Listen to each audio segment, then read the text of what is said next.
Welcome to another episode of Comedy Wham Presents with me, your host, Valerie, and sometime co-host, Miss Purrington. ComedyWham.com is your place to go for features about all Austin comedy. You can keep up with us on Twitter and Instagram at Comedy Wham or on our Comedy Wham Facebook page. In addition to podcasts, Comedy Wham brings you articles, album reviews, our monthly Comedy Wham showcase at Hobson Time in Lakeway. The next one is Tuesday, November 2nd, and an events page for live shows in Austin and Houston.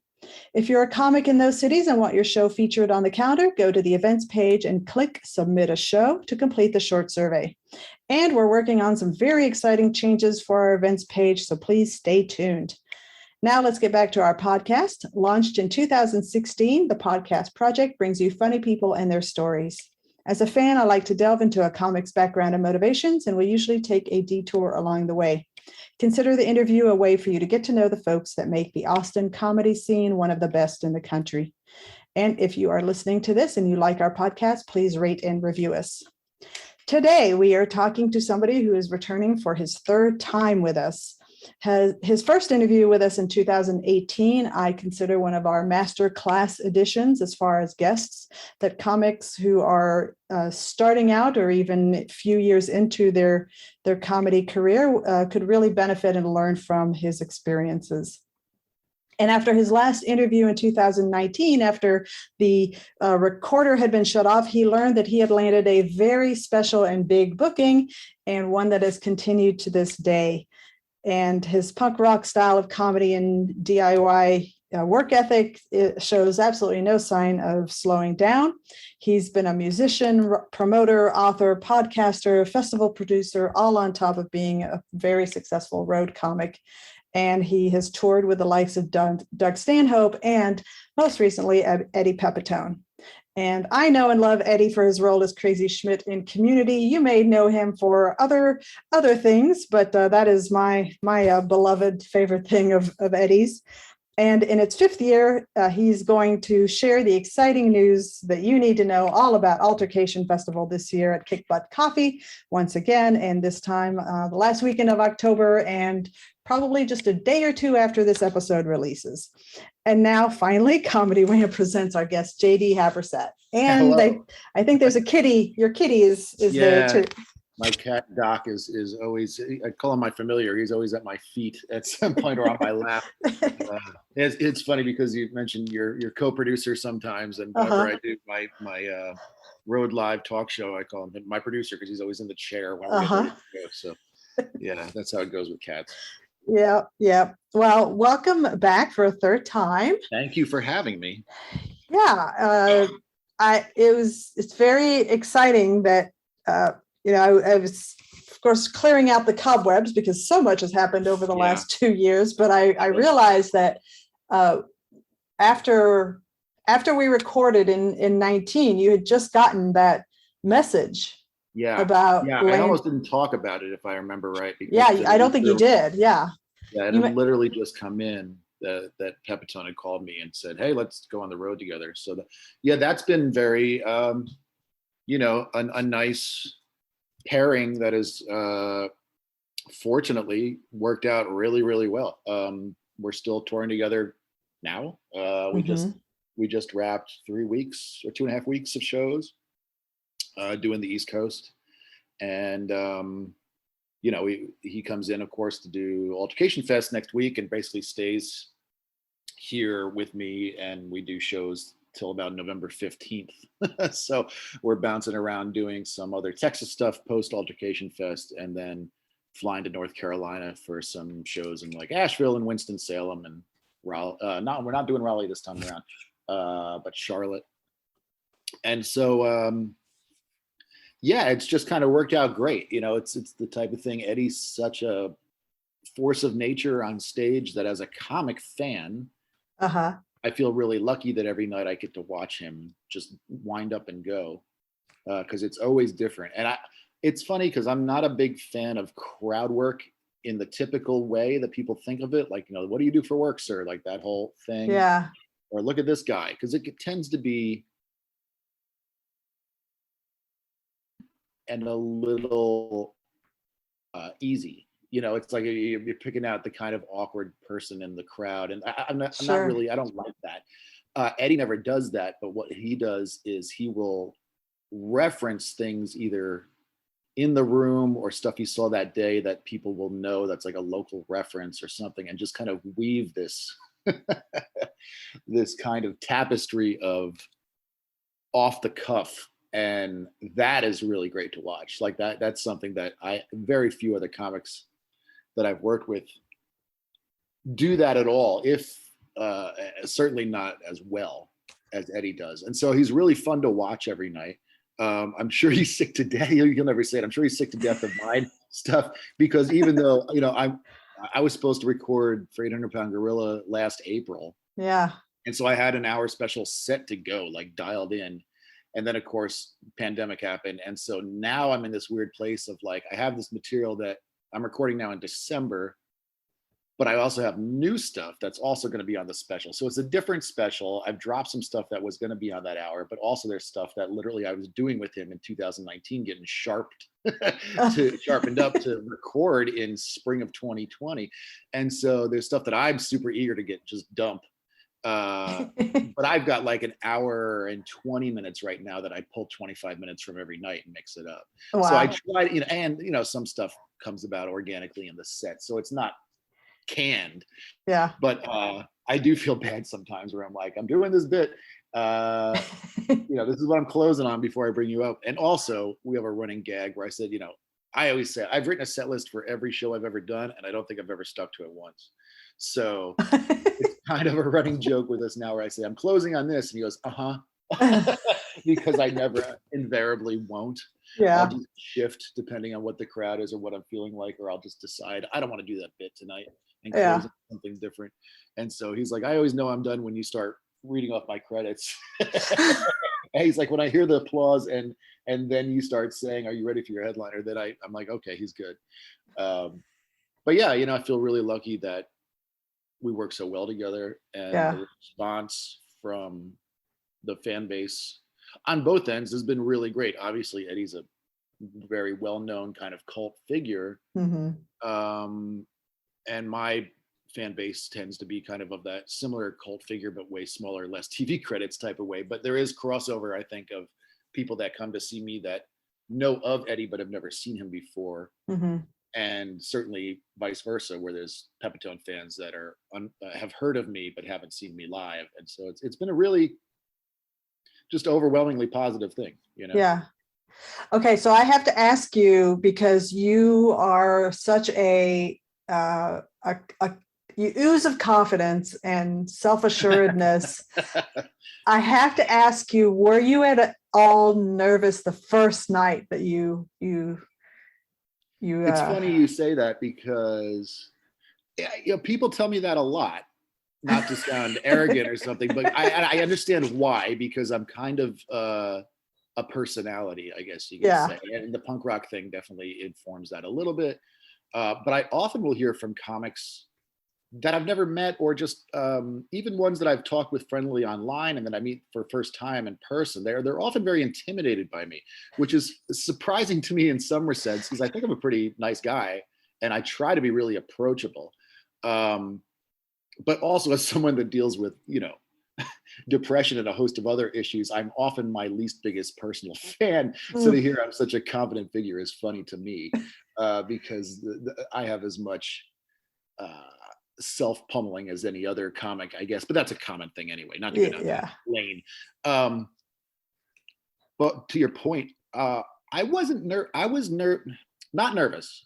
I don't really get nervous. I've been around enough comics or rock and roll people, or what, because my background was I ran a music magazine and did radio and stuff. So I've been interviewing kind of quote unquote famous people for a long time and being around them. And so I don't get starstruck. I feel very lucky to be in those situations, and I take a lot of personal responsibility to not waste their time.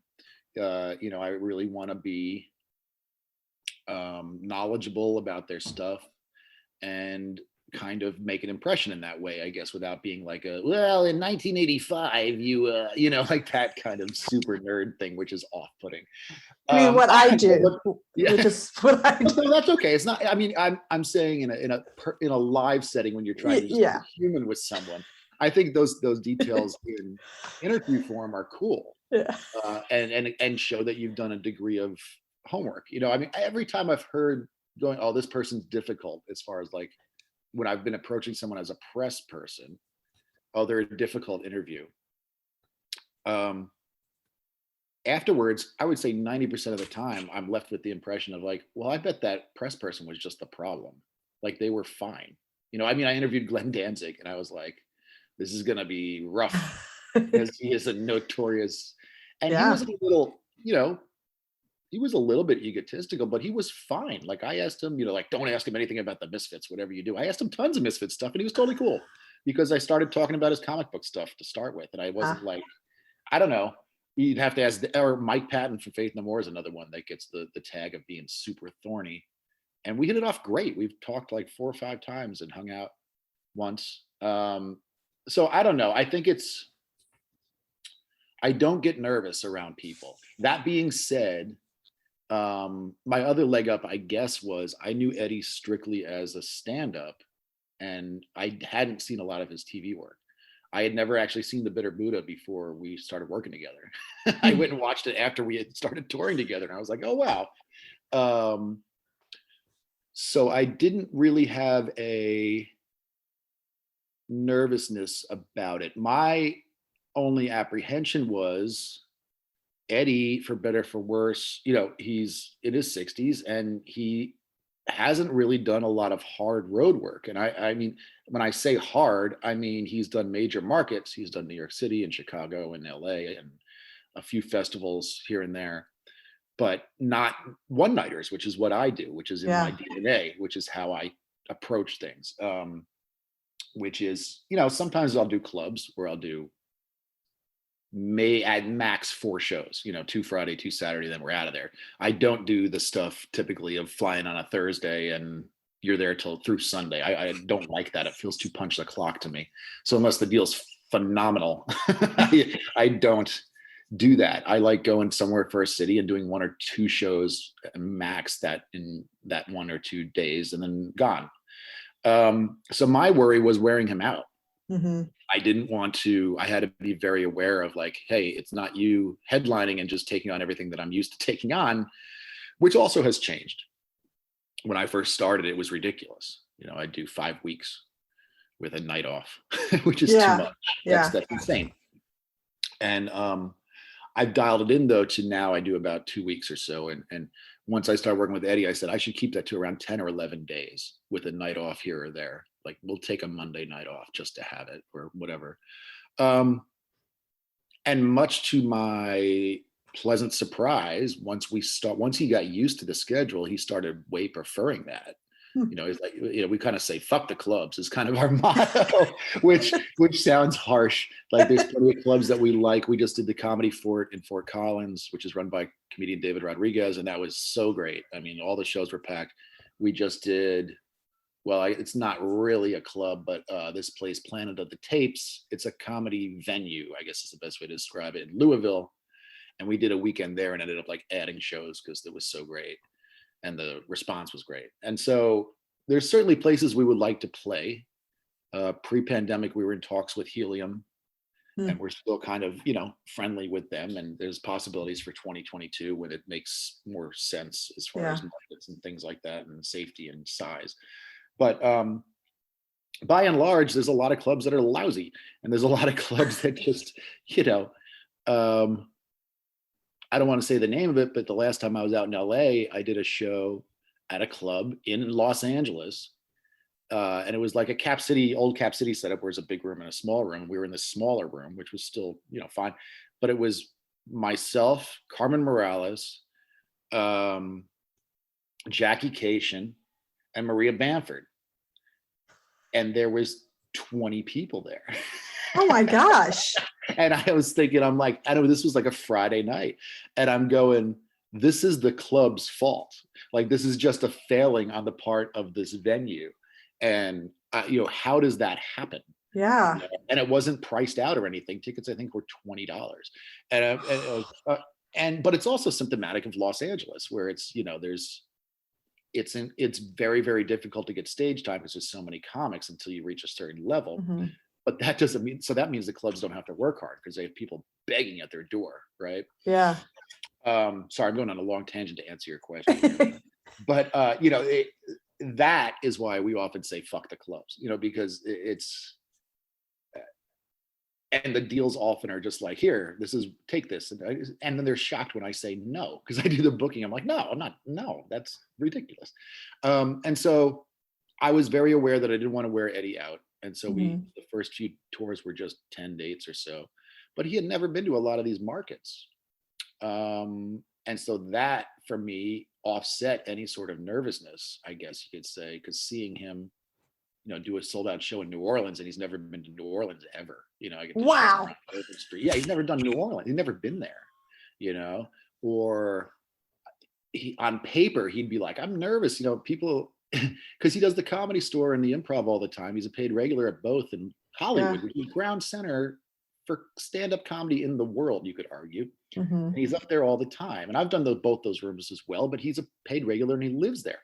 And so friends of his, peers, would be like, oh, it's great you're finally hitting the road, but wow, you're doing some strange markets. And every time he's like, I'm a little nervous about this. They're going to get, pitchforks and torches and run me out, because we don't change what we say depending on the market. We just do us. Yeah. I said, man, you just got to trust me, because you're looking on paper and, it's saying like Wichita, Kansas on a Sunday. And you say that sentence out loud, it sounds, your initial response is what you have, which is laughable and a little bit of oof, Yeah. right? Well, if I've gotten nothing from being in this game over a decade and touring my ass off, it's that I know the people in each market that are going to do the good job and the right venue by this point to put us in. Yeah. And so we did that Wichita show on a Sunday, and it was in a snowstorm. We had a snowstorm. Oh my God. It was mid-November, and our car had the heat ran out in our rental car. Like it was like planes, trains, and automobiles style. We're wearing gloves, and I have him in like a parka and like I think a sleeping bag I bought to throw him in because we were freezing. And the roads were so bad, we walked from our hotel in the snow to this venue, and it was packed to the walls, and people were ravenous because they were so excited we were there. It's a show we still talk about to this day. And so I've gotten to, and that was 2019. Here we are 2.5+ years later with a bit of a mid-season break, if you will. But I mean, even on these most recent tours, there's times where he goes, New Hope, Pennsylvania? I'm like, you just got to trust me, man. You just got to trust me. And he does now. He goes, okay, you're right. He's like, you're right. And then we get there and the show's phenomenal and Ween is there watching us or something, so it's like, oh my gosh. Wow. Yeah, that happened the last time I did New Hope with Jay Chenoine, who's a fantastic comic on stand-up. So, Eddie and I did New Hope on Sunday before we did City Winery in Manhattan on this tour, and I think it was the best set I've seen him do the entire tour. And like the crowd was just electric. It was just like, it's this old 70s rock club in this little like arts hamlet. No one's ever heard of New Hope, Pennsylvania, like but it's but word got around too. I hooked up, I got a phone call out of nowhere from Todd Glass saying, hey, can you help me out with that venue? I'm like, yeah, I'll put you in touch with the guy. And Mike D'Alto, who's a comic from there, who's an old friend of mine, is actually coming in and do Altercation this year. So that's kind of a nice full circle. And the next night we were in City Winery, and Todd Barry was on that show with us as a guest, and he was like, where were you guys last night? Because Todd is very top shelf, I guess I'll say, as far as the places he'll play. And I said, we're in New Hope, Pennsylvania. He goes, where the fuck is that? What is that? And I started explaining it to him. And he's like, well, that sounds really good. And I'm like, yeah, it was great. And he's like, can you get me the info? So I give it to my manager. And I said, yeah, I can. And then he asked me for the next hour to give him the contact. And I said, yeah, man, I'm getting ready to do my set, but yeah, I'll get you the contact. So it was, Hilarious. it's not nervous in the sense of, because I was like, well, if it doesn't work out after the first tour, and I was very upfront with Eddie about that. I said, if you feel, I don't want you to ever feel like I'm a ball and chain around you because you wanted to work with me. Like if you feel uncomfortable, if anything doesn't work out, it's cool. You know, like Yeah. we both got stuff going on, you know. But I guess he doesn't feel that way because we keep in touch when we're off the road, you know, almost Yeah. every day. And just like it's just become this really great friendship and partnership. So not nervous. I really want him to like what I'm doing on stage, and that pushes me in a good way. Yeah. And your work ethic and your knowledge of working the road is, I mean, as far as people that I know and follow and I'm aware of, you're at the top. Thanks. You really know how to do it. I mean, it's pretty dialed in by this point, and you know, I do all of our booking, and so a lot of that is based on either prior relationships from, you know, you learn which place to do and which promoter to work with or not to work with. Yeah. You know, you'll very, very rarely see me trash someone online, even if I get ripped off to some degree, because my attitude, which is something I learned from Ian Mackay from Fugazi and in Minor Threat. You know, I interviewed him once, and he said he got ripped off once. And Fugazi are legendary for their dealings, you know, $5 shows back in the day, and just, you know, just like very organic. And, you know, he told me a story about working with a promoter. He's like, this money is not right at the end of the night. He's like, I know this is not right, you know, but what I'm going to do is this is what I'm going to do. I'm not going to get into a fight with you over this. What I'm going to do is I'm going to put this money on the table, and I'm going to wait a minute by my watch. And if you don't tell me that this is wrong and that will make good, then I'm going to pick up this money, and then that's fine, but I'm just never going to work with you again. Hmm. And he said the guy didn't say anything, and he picked the money and he walked out, and that was that. And he just never worked with that dude again. And he said years later, he found out that guy had been embezzling money. He had been, you know, under the gun for whatever life reasons, you know, needed to pay his rent or whatever. And he had found out definitively that that dude had ripped him off. And so it's just, that's kind of how I approach it. Not that I'm going to be easily ripped off. Yeah. I'm kind of, the deal is the deal, you know? And so that part of me, and also when I'm representing my friend, that is hardened, that is not softened as I've gotten older. Certainly not post-pandemic either. So, but very rarely does that come up. You know, we've had, that I can think off the top of my head, maybe 2 or maybe 3 incidences in all of our touring where I had to get a little tough with someone. But it ultimately worked out fine anyway. You know, Yeah. we haven't been ripped off. But the benefit of all the hard early years is that, you know, that's something that I now have in my arsenal as far as who to work with, who not to work with, where to route, which markets to skip, you know, because for every Wichita on a Sunday in a snowstorm, there's also plenty of places. I have no desire to go back to Mississippi, you know, at all. You know, I mean, there's the Thirsty Hippo in Hattiesburg is a solid venue.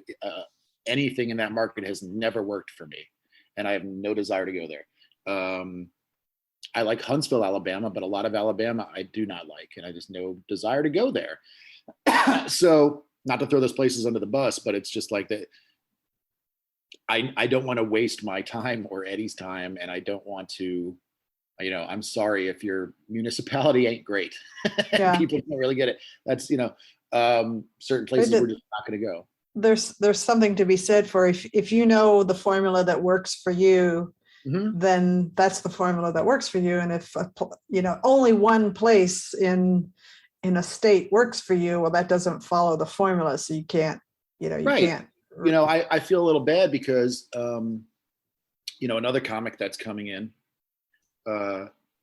runs a venue called Zoo Bar in Lincoln, Nebraska, you know, and Eddie had been booked. It's a great Sunday night show. And Eddie had been booked pre-pandemic, and then we had to like scrap it, and we're going to try and reschedule. But it's the type of thing, man, trying to pinpoint. He's real eager for us to get back, but it's trying to pinpoint we need to be in Lincoln on a Sunday. It's not a whole lot around there to route around. Yeah. so and to make it cost, it's a cool bar, but it's not huge, and the deal's very fair. But it's also, if you're talking to do it strictly as a fly-in on a Sunday to get to Lincoln and then out, it's hard to make that work where it's profitable and all the things. So there's certainly markets where I wish we could get back. It's just not practical right now. And with COVID, there's certain states we're just skipping, based on, which makes me sound a little bit of a hypocrite, I guess, with Texas, because I've been very irritated with our stupid governor and fighting him every inch of the way that I can. As far as safety protocols and stuff. But I'm taping my new special in Florida in December. It'll be fine. And right now I'm like, well, the album is called Swamp Beast. The art is done very Florida inspired. I want to record it in Gainesville because I do well there. It's a good punk rock city, and I headlined this festival called The Fest there in 2019, and I haven't been back since. And so I really want to record there. The venue's this rock club I like a lot. But also I said, well, all right, I'm going to do it. But I said to Eddie, let's not do surround shows. I'm going to fly in, I'm going to tape, and then I'm going to leave, because Florida doesn't even feel safe in December to me, Yeah. And so there's certain states that we're just saying no to. All of the conversations that I've had and, with my podcast always come at some point to the COVID discussion. And for somebody that's such a workhorse like you, what was your shutdown like? Nightmare, crippling. Yeah. Really, really, really, really hard. I super hard in some ways. In December of last year, I set fire to my calendar. Literally, I threw it into the fireplace. I'm not superstitious dude or any of that stuff, but I was just like, fuck this year, and it was really hard. Everybody has their like, I had this lined up thing, but 2020 had a lot of milestones for me going in, as far as I had this new partnership with Eddie that was working really well. We were booked to headline 4 or 5 festivals. We're supposed to do Bird City and Phoenix and the Memphis Comedy Festival and just a bunch of high profile things. I was supposed to record for this new label that I just signed to. I had this nice, and Terabang picked me as like a 2020 breakout. And then it was just like all this kind of work was culminating. It was the 5th year of the festival. So I was going to like really blow it up, and had some stuff planned as far as the lineup that was going to be above and beyond my normal budget. Because I'm like, it's the 5th year. Screw it. It's been half a decade, Yeah. Go a little bit bigger. And then that just all went poof, and it went poof for everyone. Everybody had stuff going on. So I know I'm not unique in that. And a lot of comics had it way harder than I did. And I see a lot of people that only had comedy as their everything just kind of crumble as people. Mm-hmm. And now they're nurses or whatever, they went back to school or whatever they did, or realtors or whatever, which I totally get, because their entire identity was wrapped up in comedy. Fortunately for me, my insane kind of work ethic thing, which people always talk about, which is a double-pronged sword. I don't think it's always healthy, but it's there. So yeah, it kicked in some degree for me, because I have written books and stuff like that. I was like, maybe I'll write another book, but I had no creative interest in that way. It felt books sort of take a lot out of you. I didn't have the energy. I was just very depressed and honestly angry. I had a lot of anger stuff going. Felt like the rug being swept out from under you in a lot of ways. So, and again, this is not unique. A lot of people felt these things. Yeah. But I pivoted to making art stuff. I started making action figures, which is really weird and kind of on brand for me as a weird thing. Like, of course you're doing some stupid shit like that. But yeah, I started. It's been incredible. It's been incredible to watch. it's been wild to me that anyone cares. And I was never like a model kid growing up. I never painted airplanes or any of that stuff, or model cars, or even really GI Joe or collect or Star Wars or anything like that. I was a He-Man kid, but I didn't, those are the big oversized figures. I always liked toys, even as an adult, like action figures specifically. I always thought were neat, monsters and stuff like that. But yeah, I started making some. I made one for Mishka Shubaly for his birthday as a joke. And then it really caught on quickly. And then once, I'd say by around May or June of 2020, when I realized comedy was not coming back and the festival is going to be canceled and all the things, I just kind of said, all right, I'm scrapping my year.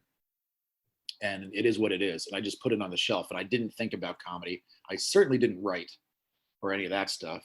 And that was pretty much up until, I would say, March of this year. I just didn't think about comedy at all, which was really hard to do. But also, in a sense, I just dove into this other art stuff and just started sculpting and painting and doing, added that, ended up doing this gallery in LA, hit me up, and I did a couple things for like a Stephen King themed show and a David Lynch themed show, which now David Lynch owns one of those pieces. Just wow, crazy. That's incredible. It's in his office, like what?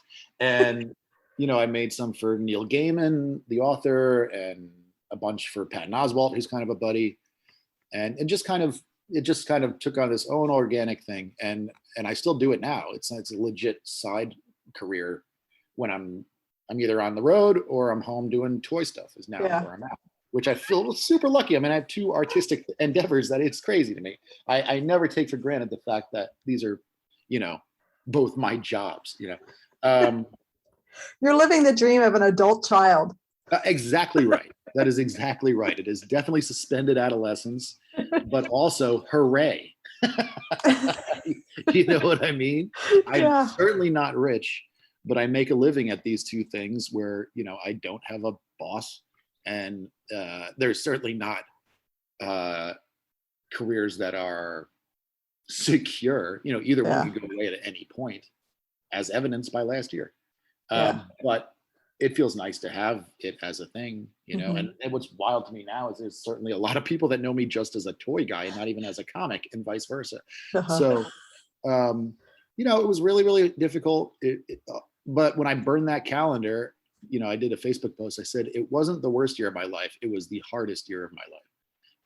And so there was a lot of things that informed that, and a lot of things that you could argue were necessary. I probably needed to take a break and kind of look at some things that you could argue I was touring and kind of avoiding some stuff. It got me back into therapy. I probably needed to be in therapy for a while, but it was the type of thing that I was like, I need to be in therapy right now, and that's been a really positive thing. Well, I appreciate you. I appreciate your honesty, not just with me, but I have seen some of your posts where you were fully honest about how hard it was. Yeah, I mean, and sometimes that, my mom's not thrilled with that sometimes, in a way that I understand. She's like, you have to tell everybody everything. But to me, yes. And not all the time. Right. But as someone that deals with depression, and, self-doubt and all the things that a lot of creatives deal with, a lot of people deal with, but definitely creatives. I definitely had a network of musicians and comics and artist types that we stayed in touch with each other throughout the pandemic, checking in on each other, because it's just a similar cloth for whatever reason. But when I am in the grip of something, or if I've had a positive breakthrough with something, like getting back into therapy, it's important to me to be transparent about that, because like you said, a lot of people are a little intimidated by me sometimes, or just see me as this like idealist workhorse that like, oh, he's done this and this and this and this and this and this and this. God, why should I bother? Like I hate that, because sometimes comics will say that. They're like, I'm just trying to be a comic, and you like run a festival and you tour with these people and run a talk show and all this shit. And, for me to be very transparent in like, hey, I'm struggling. Like, hey, this is hard. There's no shame in, I kind of say I kicked down my closet about my depression years ago when I hit a real low point, and had to address it because I lost 30 pounds in a month. It was like a real crash. Wow. And so people were having like meth, like what's going on, and it was just all mental health shit. So the fact that I know it's a real thing, and conversely, people that don't have it, sometimes have a really hard time understanding it. I get that too. My family, it's in my family from my grandmother and stuff, but my current, my parents and my brother and everybody don't have it. I just happen to be the one who got it. And so they empathize about it, but they don't have it. So if you don't have it, it's hard to know, like, Right. why can't you just shake it off? Why can't you go for a walk? Why shouldn't you, they're not judgy like that, but I understand those thoughts, because I always say, I got lucky in that I don't have addictive tendencies at all. I like to drink, I like to smoke pot. I can take or leave whatever. I don't have addictive tendencies. I don't have, some people precise and it has to be the, like the kind of, I forget the term, but kind of count the leaves in the garden type of thing. The OCD. I don't have that. Yeah, OCD, right. I don't have that. I can empathize with that. I can say, I understand that that's a real thing and you struggle with it, and I'm sorry about that, but I don't have those things. So it's hard for me to be on the same page. So I try and be as transparent about it as possible. And, it's not the reason I do it, but I do get a lot of feedback from fans and just people that know me also saying, thanks for putting that up. It made me feel not so weird. It made me feel, or someone's spouse who doesn't suffer from it, but has a partner that does, says, oh, I read that and now I understand it a little bit better, or something. So, boy, this got real unfunny. Sorry. I'm trying to figure out, how do I pivot to something fun and exciting? You just just drop it. We'll just straight up segue into something completely lighthearted. But yeah, I mean, it's an important conversation. It was a rough year. Rough year. And so to address it is rough for everybody. Yeah. And I'm really glad to be back doing comedy again. Yeah. So, which I didn't know I wanted to do. That was the other thing. That doubt creeps in. I'm like, do I even care anymore? Do I want to be funny? Do I have anything else to say, or is this special it? And no one really knows that. But with the basis of last year, I was like, once I had given it up for so many months, I didn't start writing until we booked shows. And I was like, oh, good. This is still here. Good. So that was good to know. Yeah. So I want to share with you my experience going to Moon Tower Festival in September, which is usually in April. And I'm sure that informed your scheduling of your festival, since you are usually end of September. I'm going to hold my tongue quite a bit. But yeah. The comment that I wanted to make about it is how magical it felt, and how the comics that had come in to perform were also excited to be together again, and audiences were excited to see live comedy on such a scale again. And I'm very excited for you and for Altercation Festival, because all of the comics that are going to come together, and your audiences, your loyals, because I remember you've told me that there's a couple that fly in from like some ungodly distance to come to the festival every year. Yeah, they do. They're really upset because they can't make it this year. Oh no! They had a new job thing that started, and so bummer.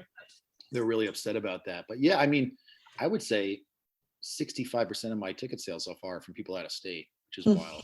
Yeah. And cool. I like that. Yeah. But yeah, that's good to hear. I mean, Moon Tower did make it a little difficult this year. And I know they were kind of pivoting on their own as far as doing what they needed to do. But it's, when I first started Altercation Fest, I very much was aware I didn't want it to be around anyone else out of respect. Yeah. And, end of September, I'm like, they're in April, and, Out of Bounds is end of summer. And I tried very hard before flipping the switch to have it dialed in, and then to suddenly see the announcement they're the same week as me, and I was like, oh well, wonderful, thanks guys. After I had already announced, I'm like, okay. So I bumped it to the end of October, which was the only way I could do it, and still I couldn't bump to the following spring or anything. And thank God I didn't, because now they're back in the spring allegedly. So yep But the positive of anything is it gave me an extra month to kind of safety wise give us some lead out, because September Texas was still pretty gnarly with the variant and everything. Yeah. And things feel a lot more calm now. Not that they're wonderful, but better. And the Halloween aesthetic kind of works with my brand a little bit. It does. The devils and all the sort of fun mascots I have with the Yeah. so yeah, but I'm super I'm very excited, and I'm also very zen about this year, where I have a very much, and I don't know, that's probably a symptom of last year changing me, in that I'm a planner, but I tend to be like thinking constantly about the next. This year, I'm very much booked. Their flights, the tickets are the tickets, and I very much have a very day by day mentality now. So I'm not, right now, right now in a typical year, I'd be juggling a million things and probably not even have time to talk to you, because I'd be so. After I'm done talking to you today, I'm gonna shower and probably go to a street festival. So everything is done. I've done everything I can do. Yeah. There were some last minute lineup switches here and there. Dave Ross, who I've been wanting to get in for years, and he's a friend. Got some LA stuff that he couldn't say no to, so he scrapped his whole tour. But that's okay. I got Adam, Kate, and Holland Becker co-headlining and taking it. It all works out. It's just a degree of, my print materials. People wanted to murder me because I kept calling and switching up stuff on the final schedule as we're going to press. Yeah. But by and large, I'm excited about it, and I'm also very matter of fact about it. I'm like, it'll be what it'll be this year. It's going to be a little weird. I expect good crowds. I don't expect it to be every show sold out and out the door like it was in 2019, because life is different now.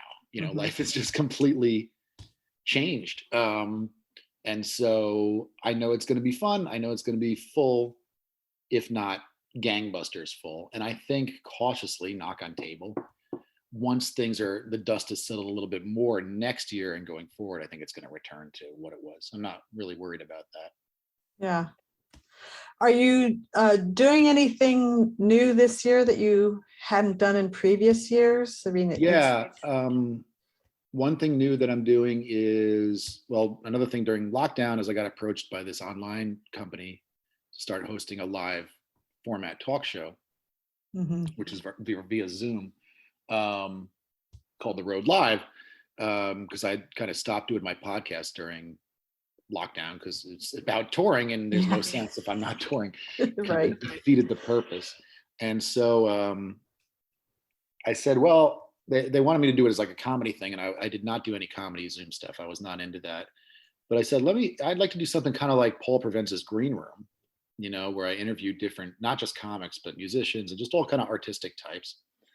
And we had, activists. We had Jex Blackmore, who runs she's one of the higher ups in the Church of Satan for a while, and just like interesting people. Having her with Chad Daniels was hilarious, because Chad was like, "There's a Satanist on here." I was like, she doesn't believe in the devil. She's just like this badass feminist kind of women's rights activist under the guise of that. And by the end of it, they were like best friends. It was hysterical for me to see. That's amazing. Yeah, because Chad is one of my favorite people. Times he's like, "There's a Satan worshiper on there." I'm like, "Just hang out. It'll be fine. You'll get it." But that was something that kind of turned into a really great thing. Each episode we did a certain degree for charity, and so we raised a bunch of money for Austin mental health or animal outreach every episode. And it also built this kind of neat community of people that didn't know each other from all over, because you didn't have to be in Austin. Yeah. That looked forward to socializing, on a Friday night when we couldn't go to places. And so that's something I'm doing live this time around. So I've got some local friends. The Lizard Man is coming in to talk about sideshow stuff. I've got Kyle Shutt, the guitarist from The Sword. I've got Blag, the lead singer from The Dwarves, is flying in. I had David Yao from the Jesus Lizard and a ton of movies was coming in as well. He's a maybe right now. His schedule shifted a bit, and so he really wants to do it. but he's waiting to see on some big money movie stuff. He just got cast. He did the remake of the Toxic Avenger this summer. Wow. Yeah, so he's been doing a lot of acting stuff. So we had dinner the last time I was out in LA and talked about. I'm like, I want to talk to you about acting, you know. And so he's a maybe, and so that's going to be like an interview format, which is a totally thing I've never done before. So it's going to be like 4 or 5 of us on stage at a time on Friday night, and there's going to be performance in that as well. You know, Lizard Man's going to do some crazy put stuff in his face stuff that he does, and Blag from the Dwarves is going to do a live music set, and so it should be pretty cool. I mean, you know, it's not comedy with a capital C, but it's going to be very funny, and also just kind of a neat off, you know, in the moment type thing. I really like that stuff that you can, you know what I mean? Like that's something that I have no idea what it's going to be. I don't even know what I'm going to talk about right now. You know, it's kind of just, and that's how I approached the show when I got hired to do it, you know, and just signed on for our 3rd season, which is going to start probably in January, just schedule wise. Nice. But it's, I go in with a knowledge of who the people are, but I just kind of let the conversations organically kind of manifest in the moment. You know, I don't have an agenda, you know, as far as hard hitting interrogation, because I want it to be a 4-way conversation, you know? Right. So that's exciting to me. We have the brunch, the McEwen's brunch on Saturday, which is become its own monster, and that's pretty great. But I usually have podcasts in the afternoon, but this time around I've got Mishka and Kyle from The Sword doing an hour of kind of music and stories, because that seemed like a kind of, I just wanted to make it different a little bit each year and not have it strictly cookie cutter. And it's the first year also I'm doing any sort of kickoff stuff, you know, Tuesday. Yeah. The Creek in the Cave now is really, they were very, very eager to work with me in terms of the festival. And I said, well, Kick Butt is my place. You know, I'm not going to move from there. I'm pretty loyal to that spot. But I said, we can do a kickoff show. And so Tuesday night, it's me hosting for all secret friends. And so it's a completely secret lineup of all headliners from the festival. Exciting. And maybe some people that may not even be at the festival that are going to be around that are coming in also. So yeah, that'll be fun. That's a one-off show. And I like the space very much. You know, I like Colton a lot. I like Rebecca. So that's Tuesday at 10. And it's fun too, because I try not to do too much stand-up during the fest because I'm busy running it. Yeah. I wasn't even gonna feature for Eddie this year on the festival, even though people would be annoyed because it's kind of the touring package right now. But I had his podcast co-host booked, and then he had to cancel. He got some TV thing, and so I said, well, I guess I'll take the slot then, because it makes sense. But originally I had no stand-up for me planned at all, you know, so this was going to be my little stand-up show on Tuesday. So yeah, there's some different stuff. I never want it to be, there's certain things that I always want to be standard, like the McEwen's brunch or closing it out with the Beaumonts playing. I think that's a really great representative of Texas, and I like ending it with music and, you know, all the things. But I never want it to be predictable. Yeah. God forbid, boring. Never. Well, I know you have a Zen agenda for the rest of the day, so we'll start wrapping it up. There's a couple of things that I want to hit on. One is, as you know, in my podcast, I always ask for a one-word question for the past and for the future. For the past, your word has been odd, but I always ask you for a fresh take on your word for the future. So, JT, what is it? Word for the future. I know in the past I've used optimistic too. I'd say determined. Determined is the good future word. I'm kind of more informed as far as for better or for worse who I am. And I had a pretty good idea before last year, but it's very much crystal clear to me now as far as like what I need to be a well-rounded person and what, I think it's something that a lot of comics struggle with is like a backup plan as far as career, because it's such an unpredictable job and such a weird job and such a, honestly, to a lot of other quote unquote real adults, an illegitimate job. You know, you say you're doing a stand-up comic, it sounds like you're a superhero or something. You know, it sounds like a ridiculous thing. Or like, I'm a painter. Oh, what do you charge for a house? No, no, I paint small little figures and sell them for money to David Lynch. What? It just, you know, it's, I understand how weird it is.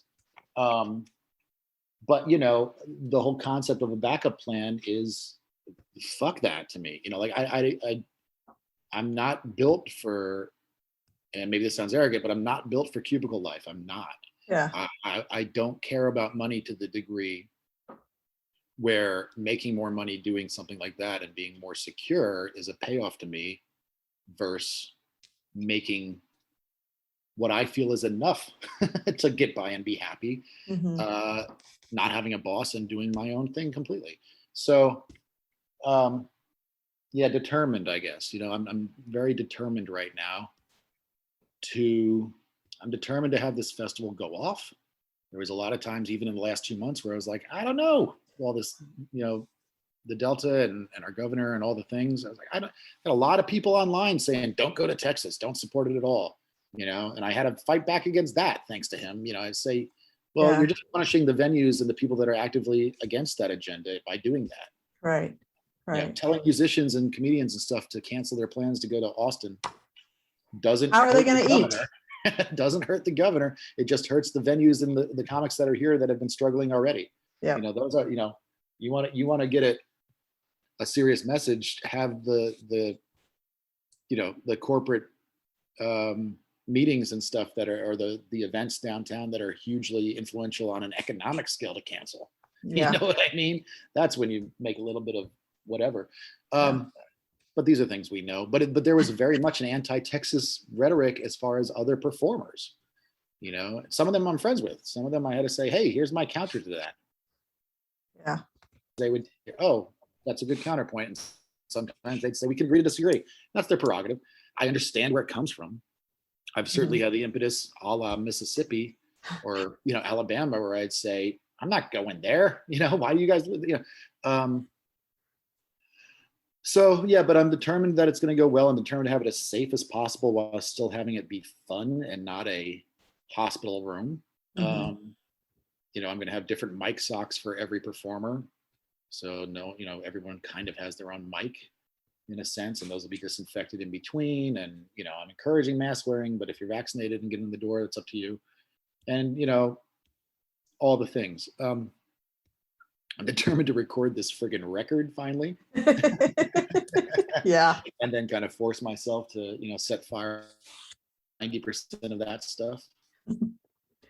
And then just see what next year is. You know, like this year's kind of a tying up of a lot of stuff that was supposed to happen last year.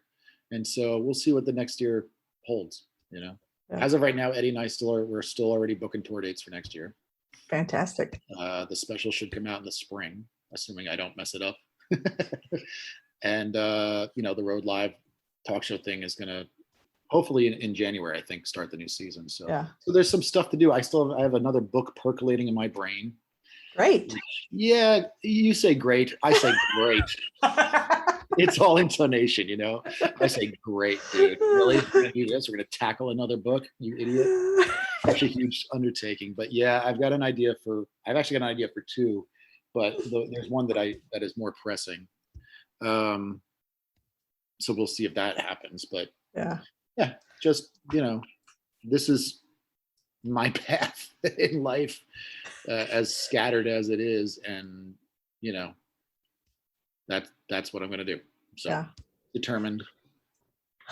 Well, I will hit you up a lot sooner next year in advance of the festival, because I know you're getting busier and busier, and I want to make sure that I lock in time to catch up and chat with you. I really appreciate every year too, like these chats. I look forward to them. You know? Yeah. So, yeah. And you're doing such a wonderful thing as far as the Austin scene. So thank you as always for everything you guys do, because it's really, you know, I get hit up a lot by comics saying, dude, where do I go in Austin to get over there? I said, here's the source. Bye. I literally, you gave me a great, you know, a grenade of information I can toss and then get out of there. Because Well, that's been, and like you know, we're adding new things to the plate. You know, we're just growing and doing new things. And this new thing that we're doing, which we're excited to this is our second go around to have a festival schedule on our events page. So anybody that's so awesome. Thank you. Yeah. So anybody that's looking for your schedule and they don't want to get up and look at your print schedule, they can look at their phones and yeah, that's killer. And I will definitely get the word out about that. That's hugely appreciated. And yeah. really great. So, and you just if you've got lineup changes, we'll make those. Yeah, I was just gonna say check when we're done talking today. Check the website because the most up to date, locked in stone one is there. I'm not changing it. Which is altercationcomedyfest.com. The schedule on there is the schedule. So, all right. Well, let me close this out. That is a wrap on Comedy Wham Presents JT Habersaat, Volume 3. Tell us where we can find you on social media and promote that festival. Sure. Yeah, my website's jtcomedy.com, and eddiepepitone.com always has the most up-to-date tour dates for us. At JT Stand Up is my Twitter. At JT Custom Toys is my Instagram. And Facebook, I'm on there a bunch as Altercation Comedy group in there, as well as the JT Customs group on Facebook. But jtcomedy.com has links to most of that stuff, I think. And I should mention this too, the end of November, I think it's the 29th, the 30th, and December 1st. I'm doing 3 nights headlining at Creek in the Cave, where I'm going to be running my new hour before I fly to Florida to record the final product. So, and we're going to be filming that, like video filming. Fantastic. Those. So yeah, we're going to be doing video on those. I'm going to have Josh McClain from Memphis with me opening those shows with special guests each show. So it's going to be great. Yeah. I'll be really excited to have Josh come in. He's one of my favorites. And so that'll be fun. That's at the Creek in the Cave, just creekandcave.com, I think, right now. So those are my only planned headlining shows in Austin for a long time. And then then fly to Florida in a few days after that, and that's a wrap on shows for the year. So, but altercationcomedyfest.com has the schedule and tickets, and jtcomedy.com has all my other stuff. Awesome. Well, we hope you've enjoyed learning about how JT got to be the comedic genius, Zen genius now. Attempting Zen. That you heard today just as much as I have. This has been Comedy Wham Presents JT Habersaat. I'm Valerie, and that's been funny. Thank you again, JT. Thank you so much, Val.